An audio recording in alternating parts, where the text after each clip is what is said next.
And as ever, if you want to join in the debate and the argument that goes on here tonight, you can text or tweet our hashtag BBCQT. You can follow us at BBC Question Time.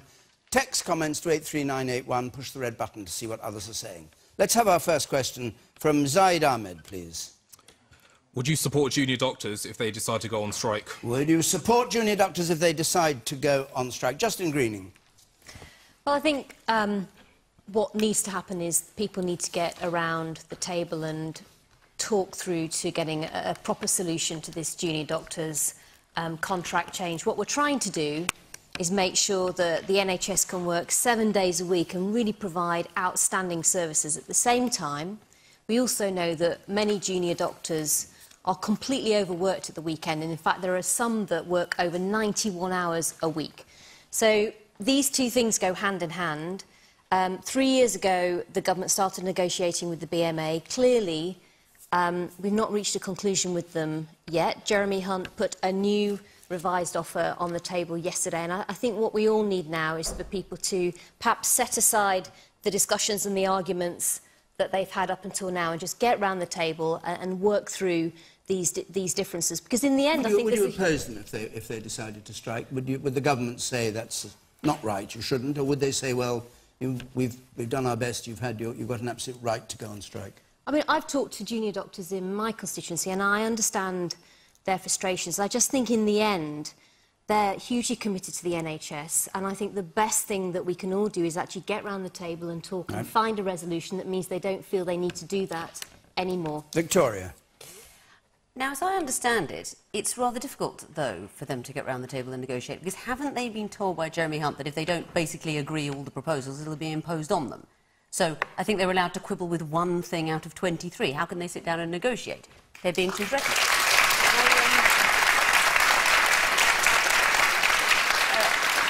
To answer the question, I mean, I'd support them if they went on strike, because not just the issue of, obviously, the immediate medical question, do you really want to be treated by somebody who's working a 91-hour week? I mean, that's sort of, when you try and do the maths of how many hours that is a day, it's sort of terrible. There's a bigger question as well, though, which is, I believe the idea is to define overtime as after 10 p.m. and Sundays. And I think most of us are worried in the age of mobile phones and the internet. I think we probably all worry, where does work finish and life begin, don't we? When is our home time? And if the government, whether it's about doctors or anything else, if the government is ready to define home time as after 10 p.m. and Sundays, I think our way of life generally is going to be sunk. And, you know, the French go on strike if their lunch hour is cut down to 4 hours from the normal 5. So I think if doctors are going to be in the vanguard of saying, no, I'm sorry, you know, if you're not at home by 8 o'clock and on a full weekend, you're in overtime, if they're going to defend that, good luck to them.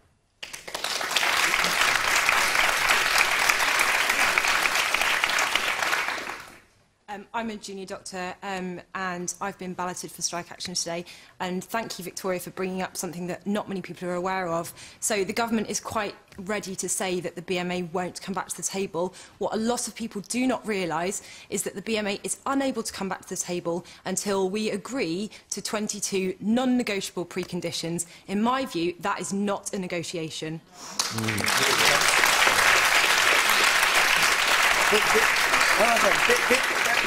Peter Hitchens, and then you can come back. Peter Hitchens. I don't think doctors should ever go on strike. I just don't think it's something they should do. It's one of those things where you have to say this is a job which requires you to be available at all times. And I doesn't mean I don't sympathise with the case. It just means I think that the strike weapon is not one you can use. The other thing which seems to me to be very noticeable is that the doctors have completely ceased to trust Mr. Hunt, and there doesn't really seem to be any real communication between them. I very much hope that the government finds some way of reaching a settlement which doesn't involve the doctors' strike for the sake of all the patients who will suffer as a result of that, because they will. I remember as an industrial reporter, any pledge one ever had from any group that the public would not suffer from any withdrawal of emergency service was never actually fulfilled. It always does hurt people. So I think that it should be avoided, but I think it may have to be avoided by Mr. Hunt departing and being replaced by somebody better able to negotiate. Yeah, finish your point. What are these you say you're only able to negotiate one point? Yes, Which there is was that? one point. I can't remember off the top of my head which point exactly it was, but there were 22 non-negotiable points. What I wanted to say was that we have 50,000 junior doctors whistleblowing. Jeremy Hunt says he endorses whistleblowing in the NHS. We are standing up and saying this contract is unsafe, it's going to be fatal for the NHS, and he will not listen to these 50,000 whistleblowers. And you're up there in a second. I also agree that, obviously, if they do go on strike, it's not a good idea, but I think that it actually shows how bad the situation is, that these people who know how important their jobs are think that the only option is to go on strike because they're obviously not being heard and issues aren't being sorted out, so they believe that strike is the only option, and I think that just shows how bad it really is. OK, and you, sir, in the second row. Is a strike really the best way to get the public on side anyway? Because when the tube drivers did it, it didn't really win me their support when I had a 3-hour journey home from work. And so you think that it's not, they would be wrong to strike? Not necessarily wrong, but it's not going to win their support. Chuka Umunna, what do you think? Well, I mean, I agree with what the lady just said. I mean... Which lady? The last contributor. I don't support a strike action, but I'm certain, because it's going to disrupt the services provided to my constituents, but I'm certainly not going to condemn the doctors for doing it. And really, this is emblematic of the cack-handed approach this government has adopted in relation to our NHS generally. Dr Sarah Williston is the Conservative chair of the Health Select Committee in the House of Commons. She's herself a former GP, and she has criticised the Health Secretary for basically negotiating in the media with the doctors without properly negotiating with them direct. Is what he's proposing wrong, apart from the way he's negotiating? Peter says that his way of negotiating is pretty hopeless, but what about the issue of increasing the pay by 11%? Well, my biggest concern, and the junior doctor, I think, I didn't get your name, I'm sorry, just touched on it, is listening to the junior doctors I have in my constituency and also seeing some of the reports. The pay, actually, I don't think is necessarily the biggest thing here for many of the junior doctors concerned. You don't become a doctor because you want to make money. You become a doctor because you want to care for people and save lives. But the issue here is that one of the things they're going to be doing is taking away the financial penalty which applies to hospitals where they overwork junior doctors. And this obviously acts as a deterrent and prevents our junior doctors becoming so overworked, and so exhausted that impacts on the treatment that we're getting. That is a big concern. I think the second thing is in the recent survey, I think 70% of junior doctors are saying that if Jeremy Hunt does what he is threatening to do, which is impose what is currently on the table on junior doctors, 70% of them say they will go abroad. And I'm also worried because of the changes which have been made to the rotoring for weekends and evenings and how you get paid, that you're actually going to find it's very hard to find junior doctors prepared to do that. But as I said, this comes on top of a wasted £3 billion reorganisation of the NHS we promised we wouldn't get, rising waiting lists, and it's been handled in a completely cack-handed manner. It's disgraceful. You, sir? Are we not taking a very short-term view here, where we try and save a bit of money and then end up driving incredibly skilled, well-trained young professionals that want to dedicate their lives to working in the NHS and drive them away because the morale within staff that work in the NHS is being depleted day after day, not only by politicians that say that it's about money, which it completely isn't, but also with just being overworked and drained, and that is a pathway to destroying the NHS. All right. Jenny, I'll come to you in a moment, but Justine, would you can you answer his point? Two things. First of all, this isn't actually about money. It's not about saving money, and actually junior doctors will be, for the first time, actually having a cap on the amount of hours they can work so that they don't have to work unsafe levels of hours as they do now. And in fact, if you go on the NHS Employers website, there's actually a pay calculator there where you can go and check directly, if you're a junior doctor, how this new contract's going to affect you. And actually, overwhelmingly, junior doctors will be doing better. And they certainly won't be doing worse. Better in terms of the money or the time, the hours they work? Well, we'll be capping the hours. At the moment, there's around 500 junior doctors who routinely end up breaching So can you guarantee, Justine, therefore, that after the contract comes into effect, on the whole, junior doctors will be working less hours than at the moment? Yes, in the sense that You're giving a guarantee. At the moment, junior doctors, in some cases, are working over 91 hours a week. That's not good for them, and it's not good because for the NHS. Because they're forced to, because they choose to? Well, partly because of the way the system currently works, and one of the problems around that is how the junior doctors' contract work. But I'd like to just come back to the point that the lady over there was making, which is, I think actually we do need to get back round the table and work our way through this. In the end, we can have a debate on question time, but what's really going to fix this is the BMA getting back round the table with Jeremy Hunt, and I hope that over the coming days that can happen, and that do you think that negotiation can move this ridiculous gun to the head of the 25 non-negotiable points in order for them to negotiate? The BMA will get back round the table as soon as Jeremy Hunt removes the conditions. Hold on, Jenny, let's hear from Jenny Jones. I want to come back to you afterwards to see what you made of what Justine said. Jenny Jones. This 11% pay rise sounds very good until you look at the conditions, and then you understand, actually, that to get a decent salary, junior doctors are probably going to have to work even more hours, and that is definitely unsafe. There's also the fact, of course, that junior doctors are probably nearly at the end of their tether. They are exhausted, and they could easily decide to go abroad. That means all of our investment in their training, in their education, has gone and it's wasted. So this actually is a very false move. We all know the NHS is understaffed, underfunded, underloved, undervalued, and it's time that this government, instead of trying to break it down piecemeal and sell it off, actually understood it's a real social asset and should be supported.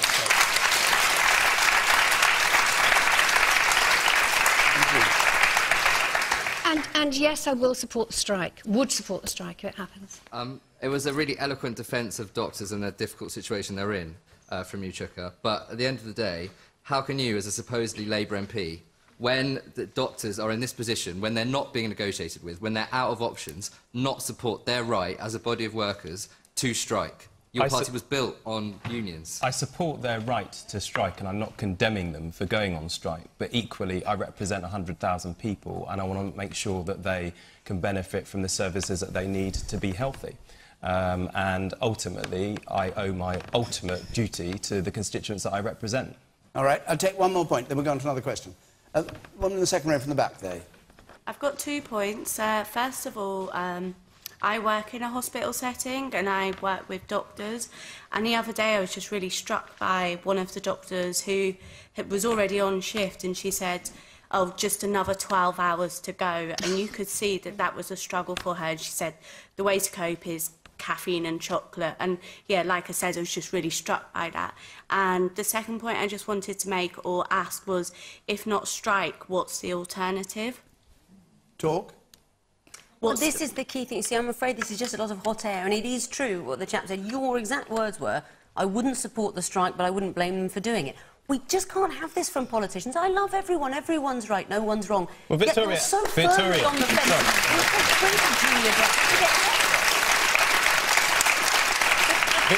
Victoria, it's very easy for you to say that, but I represent people who often will be in need of very serious treatment. And if I was to support strike action, which was to hinder the treatment that they were getting, that would be the wrong thing to do, in my view. It's not easy for me to say that. Well, it is easy for you to say. No, it isn't. And it sounds good, and I need doctors. I've got a baby. I want doctors to be available. But the chap that said... It's not going to do anything. No, it won't get a clap. The chap there who said it's quite understandable that striking is not the way to get public sympathy. Yeah. It never is. It's always the double bind that workers are trapped in. Transport workers, doctors, they want the same thing as we do, safety, but how to go about getting it. Their means of getting it will alienate people. It won't get support, but they're stuck. No one will listen. Right. But what is the alternative? There is no alternative.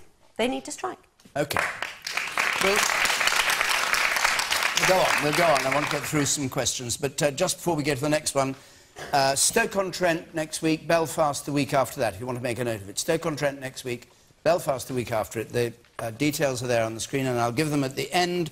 But let's have a question from Gary Wilson, please. Following the suspected bombing of a Russian aeroplane in Egypt this week, is it time to take full military action against IS? Peter Hitchens. No.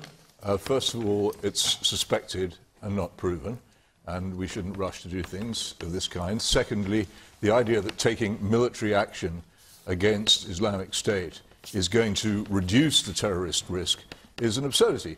The military action which this country and the United States in particular have taken in the Middle East and the other interventions which you've undertaken in the Arab world over the past 10 or 15 years, and indeed in Afghanistan, have increased the risk to us repeatedly. We have no idea what we're doing in these places. We destroyed the stability of Iraq and replaced it with the chaos out of which IS grew. We've destabilized Syria and turned millions of reasonably contented people into corpses and refugees. We wrecked Libya and turned that into a failed state with our brilliant intervention there. What is it that makes us think, still, after all these stupid, unforgivable failures of incompetence and ignorance, that we are going by another military intervention suddenly to make it all right? It really is time that as a country we realise that we have finished with it.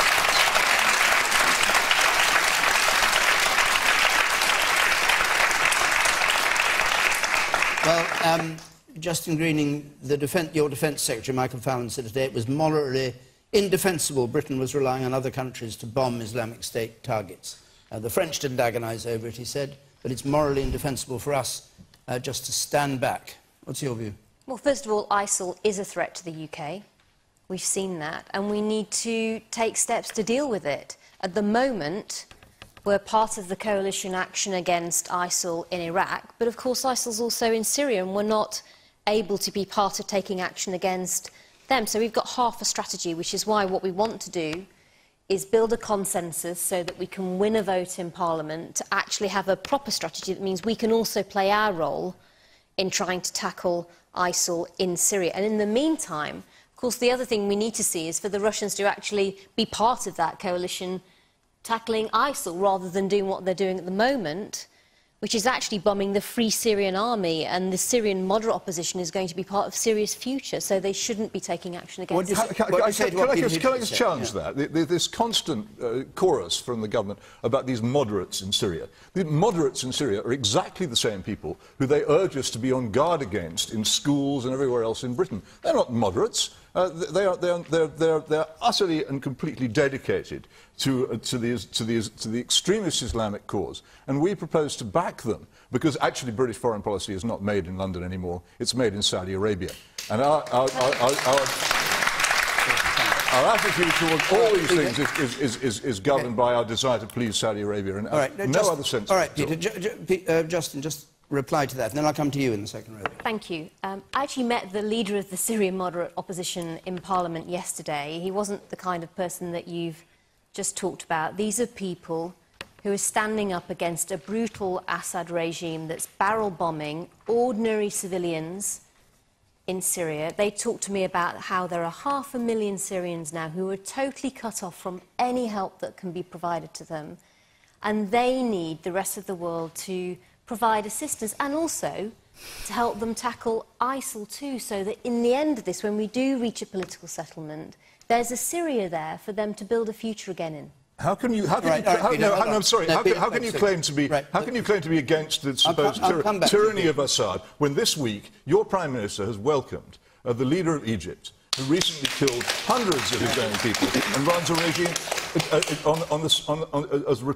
if not as repressive as Assad, similarly repressive? How can you claim to be principled in this matter? You're right. You're not. Let me just it's say, nonsense. I'm fed up with all these wars in these countries. They need to come to an end. Let me say to you, Chuka, that Tony Blair was responsible for the Iraq war. He needs to be in jail. And let me say this. Jenny Jones, your own leader told this nation, she said, oh, if you're part of ISIS, you're not a risk to this country. Let me say this. They are a risk to this country, and if they ever go to another country, they should never be allowed back in this country again. It's immoral that they are. All right, well, Chuka Umunna, perhaps you'd start on that, and then Jenny Jones, I'll come to you. Well, I mean, I didn't support the action in Iraq that happened under the last Labour government. I was opposed to it. But I think, taking a step back, there are instances when the international community should have intervened and acted, but sat on its hands, like in Bosnia-Herzegovina and also Rwanda, where I think, looking back with hindsight, we would have preferred that the international community acted. So I think to take a view that all kind of military intervention and action is necessarily a negative thing and cannot save lives and cannot make a positive impact is wrong.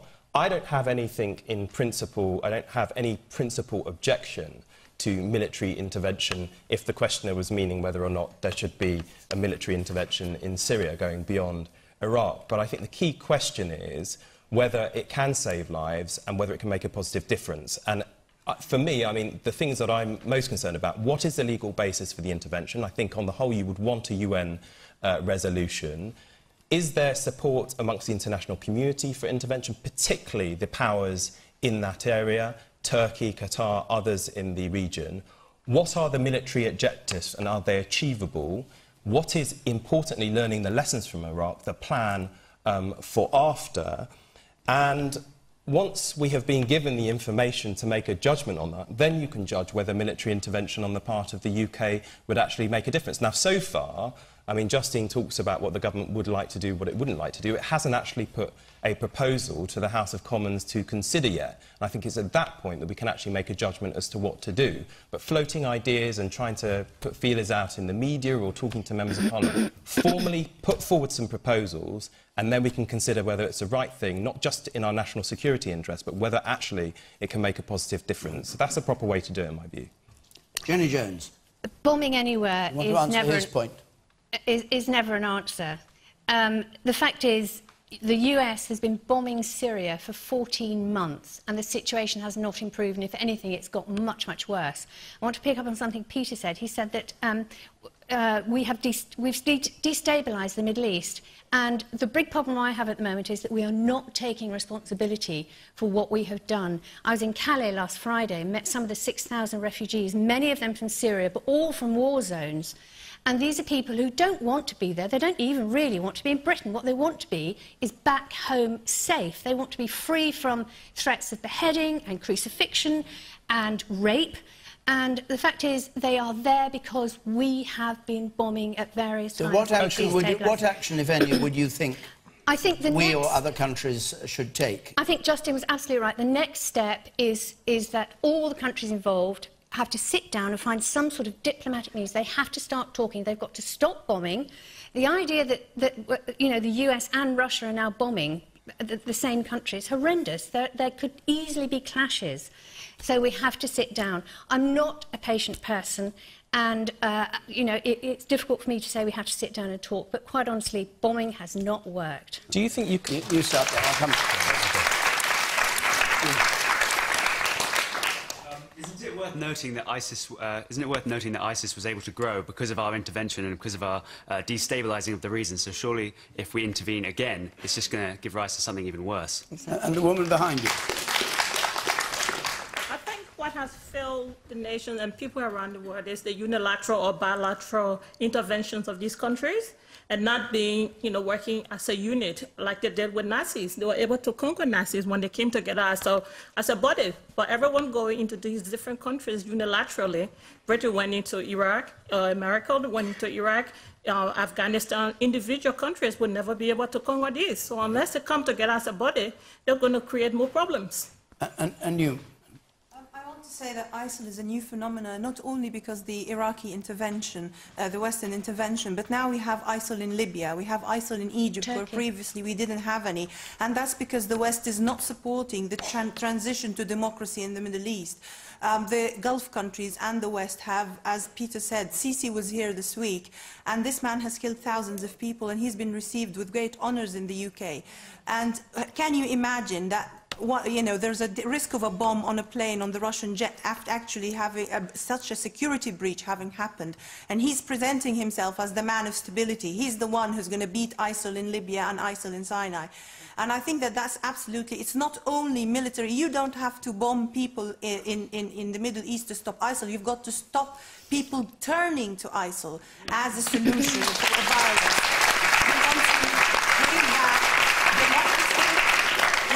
We want the ballot box back, and because the UK is welcoming a man who threw our votes into the rubbish bin in Egypt, then this is a very bad sign for the region, and I think something the opposite should have been done. He should never have been welcomed here. Absolutely. I mean, I don't have a sophisticated response to this. I think it's people find themselves in a terrible position. On the one hand, the stakes seem so high. Is it, as you say, like sitting back, whether it's Bosnia-Herzegovina, whether it's like, you know, Germany invading Czechoslovakia? Is it sitting back and not helping when we could help and letting people die? That's awful. Or is it bombing and causing mass death and more instability? That's awful. And I feel like 20 years ago, we rather innocently imagined that the people that took the decisions knew something we didn't and were going to do something competent. And what happened with Iraq was, even if they had a secret evil agenda to take control of the region, they failed even in that. And it was so incompetent that I think it's terribly frightening to think the same sort of people are making the same sort of decisions again, and either way a terrible mistake can be made. And this is not a helpful binary answer to the question, but I hope it's a reasonable summary of how most people feel. I think that the problem with ISIL as a whole is the fact that we don't actually understand it. We need to, you know, to get more intelligence, and I think the only way that will be achieved is through bilateral cooperation. If that's between ourselves and the US or, you know, people like Saudi Arabia, I think the best thing to do is attack this at its roots and then go from there, as opposed to jumping in with preemptive strikes, which are going to ultimately cost millions of lives. One thing I would like to say, sorry, having not been sure on that, one thing I would like to say is be very careful of the idea we need more intelligence. One thing I do know, beware the politicians. It's quite convenient for the government that the possibility that IS is behind this airstrike comes in the very week they're asking for greater powers of surveillance. Yeah. They want to read more of our emails and phone calls. Beware the search for more intelligence, because there's other factors at stake that we may not quite understand. Yeah. You sit up there, and then we'll go on to another one. Yes. I think P. Hitchens is talking absolute nonsense in terms of Syria. By not intervening, we would like to turn into a bloody mess, and people have turned to extremism because of that. No, in fact, if you look at the, let him finish the point. If you look at the facts, you will clearly see that ISIS grew because of the chaos that enveloped Syria. No, that's why we're dealing with it now. The chaos that enveloped Syria was caused by external destabilisation,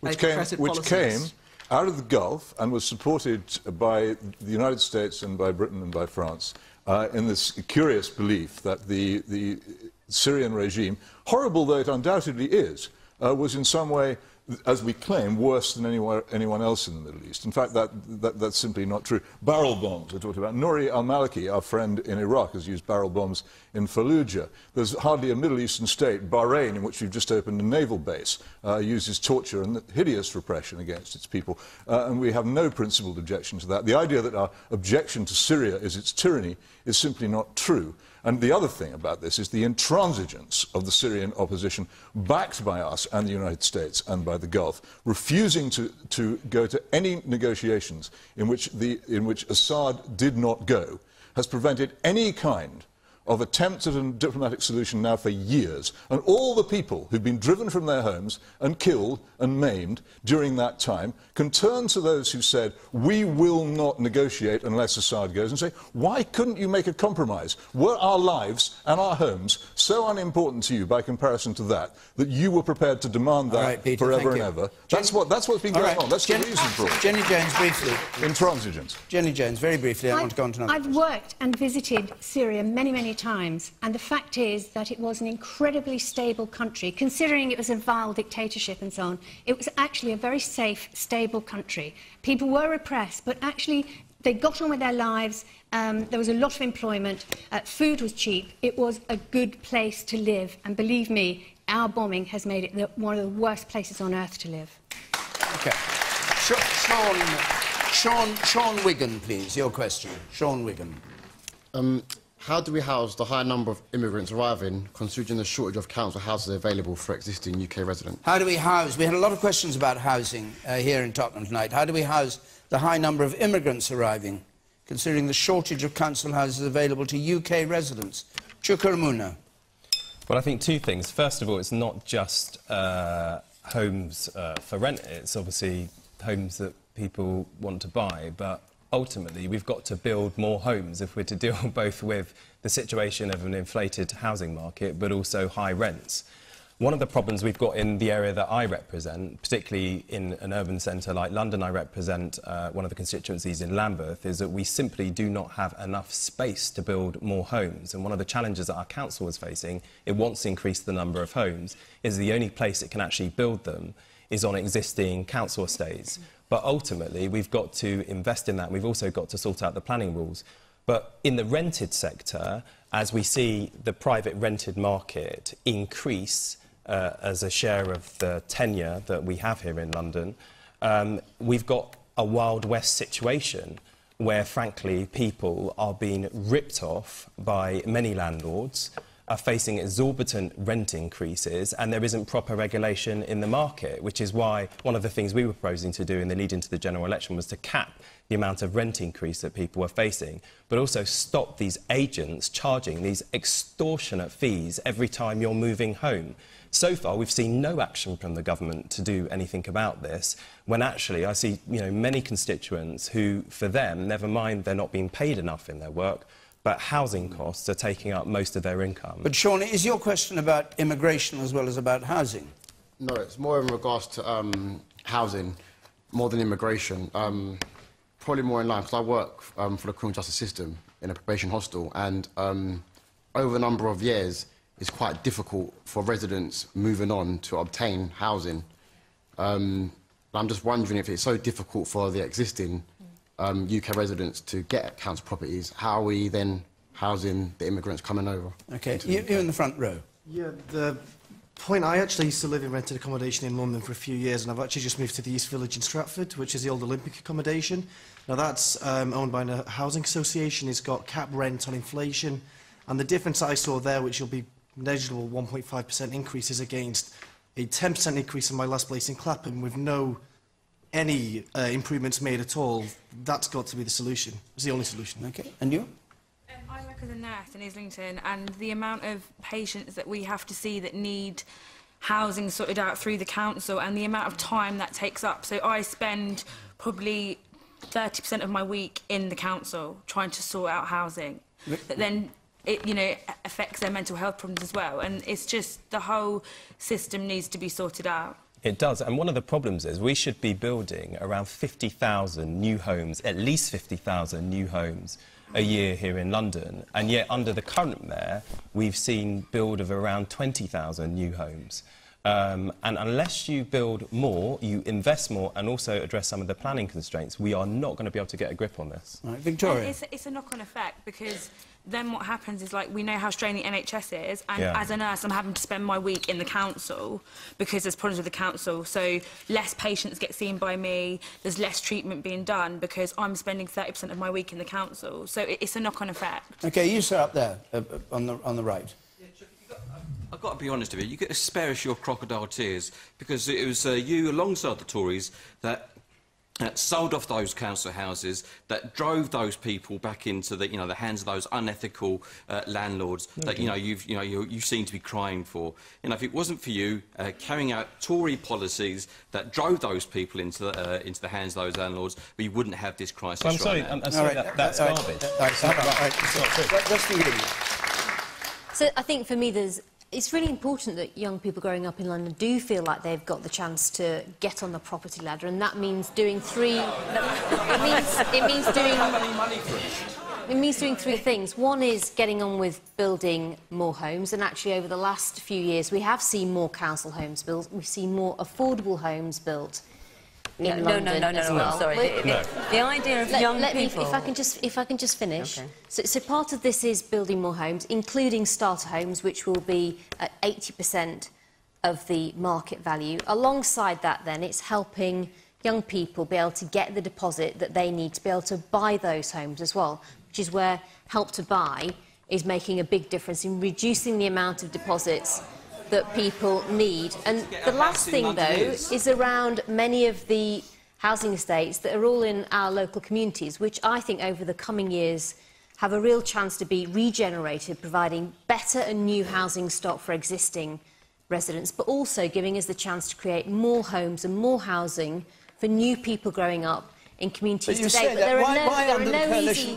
But house building is at its lowest, according to the government's own figures, since the 1920s. We've built 600,000... However many you built, it's lower than it was in 1920, the lowest since 1920. We built 600,000 new homes since 2010, and actually housing starts in the past 12 months... How many years is that? Since 2010. Housing starts in the past 12 months... Sorry, housing planning that's been given permission in the last 12 months is over 250,000 units. So there are homes being built, but I think we're dealing with quite a long-term generational lack of homes that are being built, especially in London, and it's taking time to get that turned around. But it is being turned around, which is why more affordable homes are being built, more council homes are being built. OK, well, and I think we are seeing people the number of people who want to challenge you, so maybe you could hear from them. The person up there in the second row from the back. You in blue.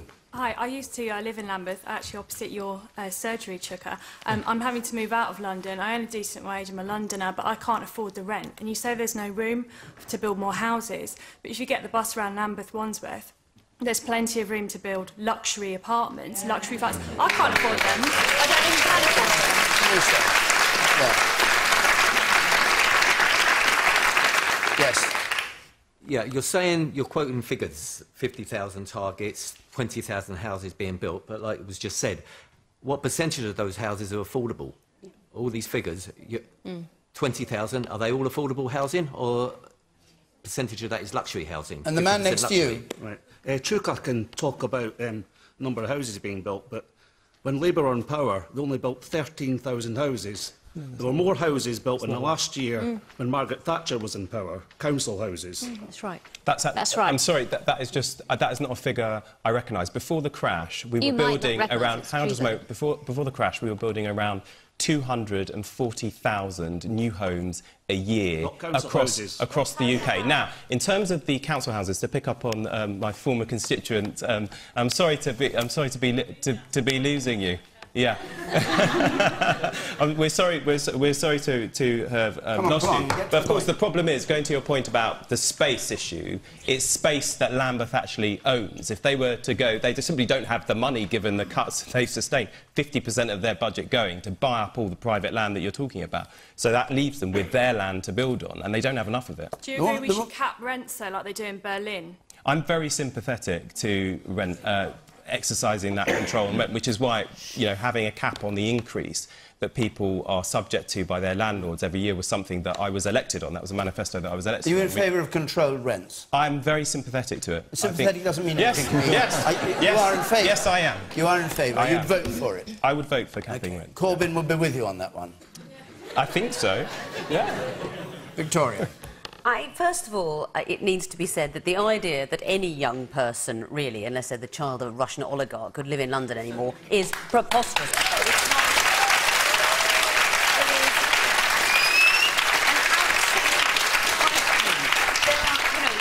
Here in Tottenham, which is, not central London, in fact, it's one of the poorest places in Europe, in Tottenham, a one-bedroom flat can cost you £400,000. It's a stupid amount of money. 80% of it is a stupid amount of money. No one can afford to live here, and of course they could build more houses. I don't know how many council houses were built in London in the last year, probably about 40. I mean, a ridiculous amount. There needs to be a proper revolution. And I know you would say it's easy for me to say because I'm not a politician, but I'm not, and it is, so I will. I think what has to happen is all of the young people and all of the workforce just have to leave London. They've got to just make themselves work somewhere else. The government has to find something to offer people outside London to regenerate other parts of the country, and they'll leave, and all these super wealthy people with their iceberg houses will be left with no nurses and no policemen and no firemen and no one to clean the houses and no one to deliver the mail to the houses, and London will settle again. The last thing I want to say, which is also very important, is be very careful, though, about talking about immigration. It's not about immigration. This isn't a population problem. It's only very recently that London has returned to the population level of 1945. It's not the number of people, it's the cost of the houses and the type that are being built. All right. You said in the front. I'll come to you then. Yes. I actually work in the London property market, and I've got two quick points to make. I mean, the Help to Buy scheme is a complete failure, as in order to qualify to buy one of these properties, you need to be on £70,000, £80,000, £90,000 at least. So that's one point. The second point, I've seen rents go up by at least 15 to 20% in the last 2 years, and wages are not coming up to that level. And that's simply a supply and demand issue. And you talk about building these houses, but where are they? Where are they being built? Jenny Jones. I've got so much to say on this that I'm going to trip over myself. But basically, what's happening here in London, the driving out of people, it's not just the cleaners and the baristas and people like that who are on low pay who are getting driven out. It's academics, it's junior doctors, it's all sorts of people that we need to keep our city going. And there are all sorts of things we could do, but we, in general, are choosing not to do. I've been watching Boris Johnson for the past 7.5 years, fairly up close and personal, and he, when he came in, redefined affordable housing. It's all very well talking about building affordable housing. We all agree on that.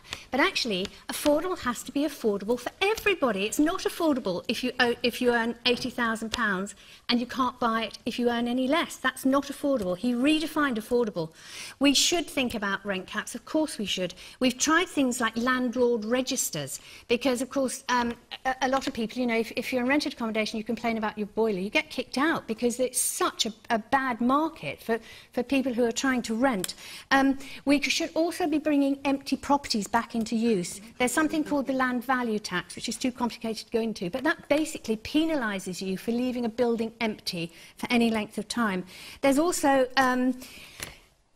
for example, social housing. We should be building social housing. I grew up in a council house in Brighton just after the war. It was brilliant. My parents were on really low income, a hospital chef and a dinner lady. That nowadays they would never have access to that sort of... Well, it's harder and harder for people like that, families like that, to have access to social housing.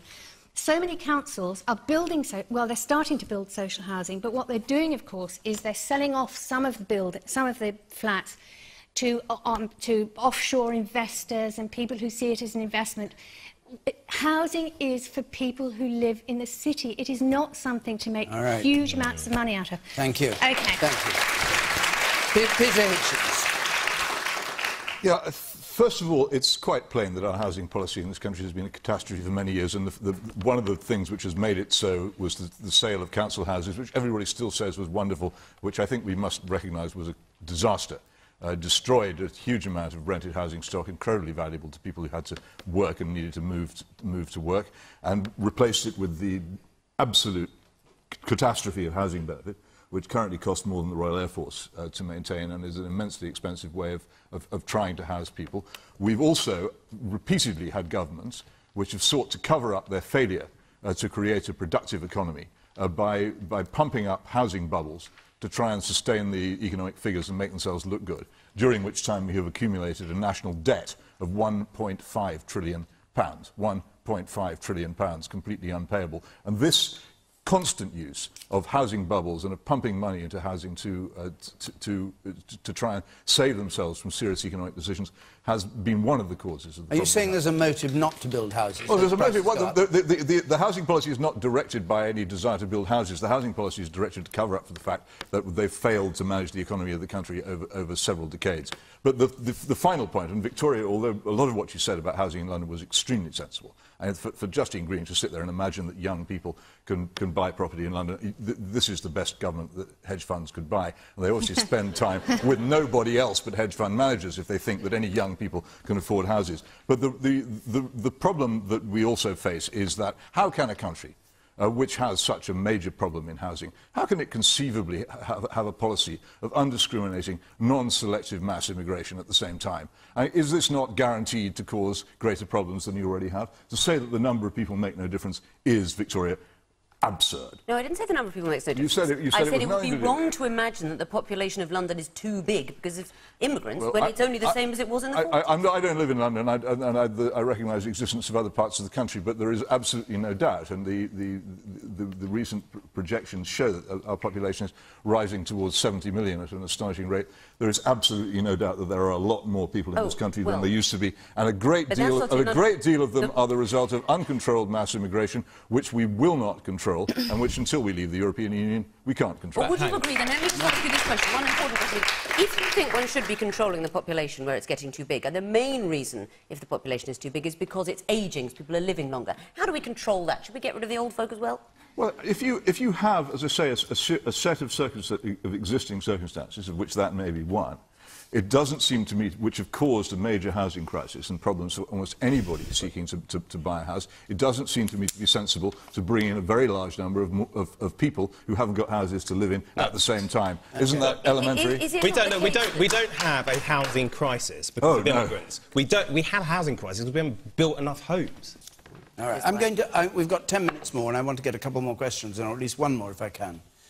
Before we come to the end of the programme. James Barton's question, please, next. Are cuts to the police force endangering the public? Cuts to the police force, are they endangering the public? The Met here in London believes it faces cuts of up to £1 billion over the next 5 years. Jenny Jones, I think you're in a position to answer this because you're on the London Assembly Police Committee, but you're also defined, I think I've got this right, as a domestic extremist by the Met. Yes. Is that right? So you're running the police who define you as a danger, presumably. Yes, I was tagged as a domestic extremist by the Met Police for 10... I was on their database for 10 years. Now, they've told me I've been taken off, but I've actually reapplied for my file to find out if they actually have taken me off. I've been a critic of the police for a long, long time, but even I think that these cuts are starting to endanger the public. The fact is, they were so fast, so savage, by a Tory government. Who'd have thought a Tory government would slash at the police funding like that? Nobody doubts there was fat to trim from all the police budgets. But it's gone too far. They were done so quickly, the cuts, that the police themselves had no time to be strategic about the cuts. They had to sort of slash and burn, and that's no way to run any sort of police force. And does it endanger the public? I think it does. I think it does. The real problem for the Met Police in particular is, of course, that they'd have a lot of other functions, international and domestic, but that other police forces don't have. And the government repeatedly doesn't pay them for it. Assange, for example, keeping him trapped in the embassy for all those years, £12 million. Met hasn't seen a penny of it. At least I hope that's still true. But perhaps they will tomorrow. Now I've mentioned it. All right, you, sir, in the middle there. Oh, yeah, it just goes sort of hand in hand with kind of, I don't know, Tories just making stuff up. I mean, the manifestos that I heard of in this election just gone and the election in 2010 with the coalition said that there'll be more patrolling generally in areas, and there definitely isn't. I mean, my area generally, I mean, if I'm lucky, if I call the police for anything and they actually turn up like 3 hours later, only to like look around, walk around a bit and then smooth off again. So cuts are just a joke, aren't they? And you, sir, in the white shirt there. Thank you. Justine, I would just like to know, the Tories have always had a very good relationship with the police, so why are you making these cuts now? If you look at crime across the board, actually, in London, it's fallen dramatically over the last few years. And at the same time, people who have been victims of crime are saying that they're more satisfied, actually, with how they're being dealt with the police. At the same time as that, we also need to make sure that we deliver on making sure our public finances are affordable for the public, and that includes making sure that the policing we have is on a sustainable footing in terms of how much money's going into it. So we're trying to make these different objectives match up. I think we are getting there, but we've been elected to try and get the rest of that deficit that we inherited dealt with. It doesn't do us any good to hand over a whole load of debts to the next generation. We're getting on with doing that. We've got the spending review in November, which will set out how we're going to make the next set of savings in terms of public finances. But I meet up with my borough commander regularly in Wandsworth, and actually they do work very hard to look at how they can run themselves more effectively, more efficiently. And I think it's wrong to say that the changes in funding just suddenly being put onto the Met Police. They are challenging, they are difficult, but actually people are working to make sure how we can make sure that policing in London is able to continue to be as successful in the future as it's been in the past, but at the same time it's done in a way that has a sustainable level of funding that's going to be affordable.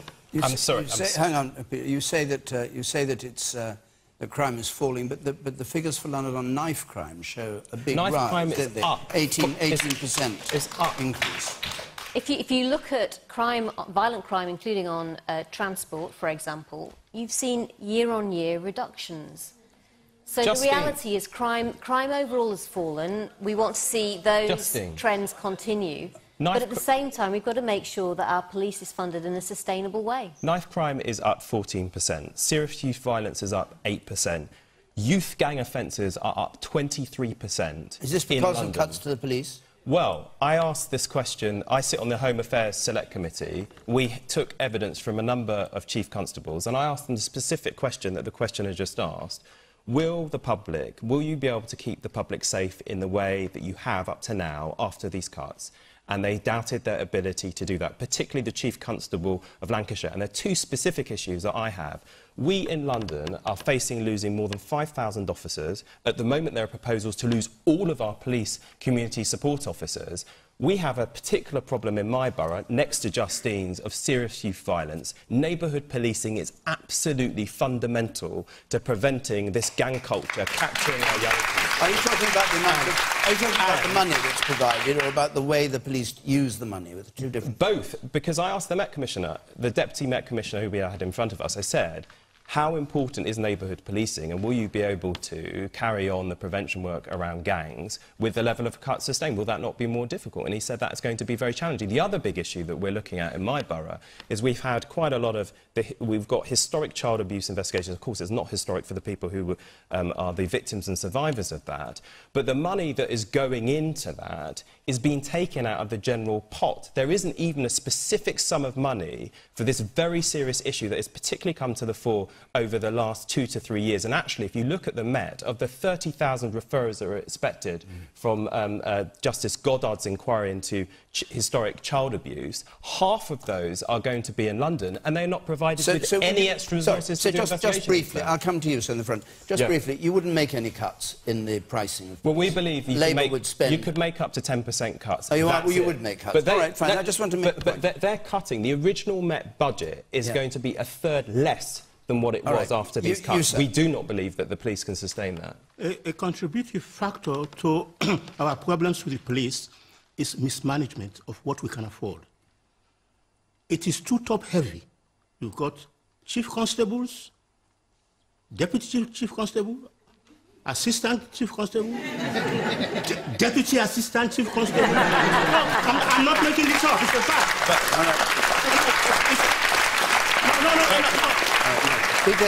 It's a fact. It's a fact. We've got that. After that, you got chief superintendents. Then you get superintendents. Then you got chief inspectors. Then you get inspectors before you get to sergeants. And then, look at the salary of our own commissioner in London here, £400,000 a year. And I'm not talking about the extras. And then compare that salary with that of the constable, 28,000. All right, Peter Hitchens. Thank you very much. I get the point. I think we get the point, and we like the list. It's a good point, but some years ago I got tired of listening to the police complaining about how they couldn't do what they were supposed to do because they didn't have enough numbers. The truth is that for some years there have been far more police officers in this country, both per head of the population and in total, than there were in the 60s, when we had much more effective policing than we do now. The reason for the problem is that the police do the wrong thing. They're very nice. They're very nice people. They're very nice people, but they do the wrong thing all the time. If you are burgled, or if you are robbed, or if you are mugged, the police cannot unburgle you, or unmug you, or unrob you. Nothing.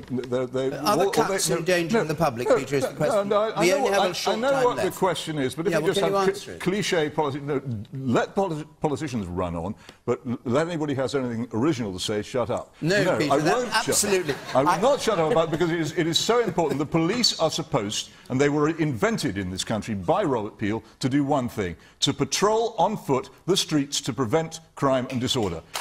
That is something they no longer do. If they will start doing that again, we should pay them a king's ransom, all the money we've got. But at the moment, they won't do it. They vanish from the streets. They only turn up after things have happened. And quite frankly, that creates a demand that can never conceivably be fulfilled. I have the solution to this problem. It's very, very simple. Like most people in London or any big city, I don't see a policeman from 1 month to the next, but I can't move for traffic wardens. These, they can patrol the streets, don't worry about that. And that's because imposing parking crimes is a massively profitable business. The traffic wardens are all being gradually replaced by cameras, which means greater income, lower outlay, spend the same money on policemen. All right. I'm going to do. I'm going to take one last question round the table in the light of something that happened this week from Tim Paramore, please.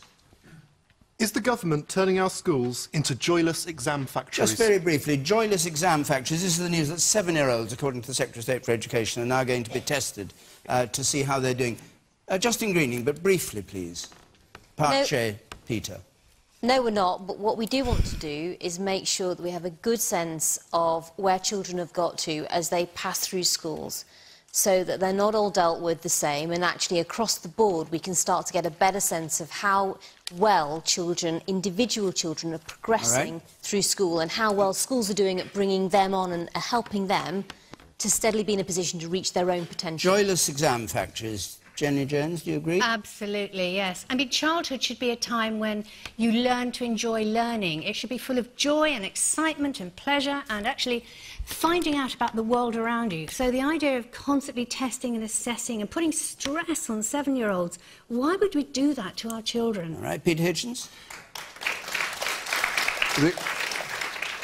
It is true that this is what they are, and it's because rather than doing what needs to be done to the schools, that is to say bringing back proper, rigorous education in the basics and selection in secondary schools on academic merit, they insist on constantly reaching for gimmicks and on driving the schools and punishing the schools with incessant Stalinist 5-year plans and exhortation. That's the only policy they have, because they will not, for ideological reasons, do the only thing which would make the schools better.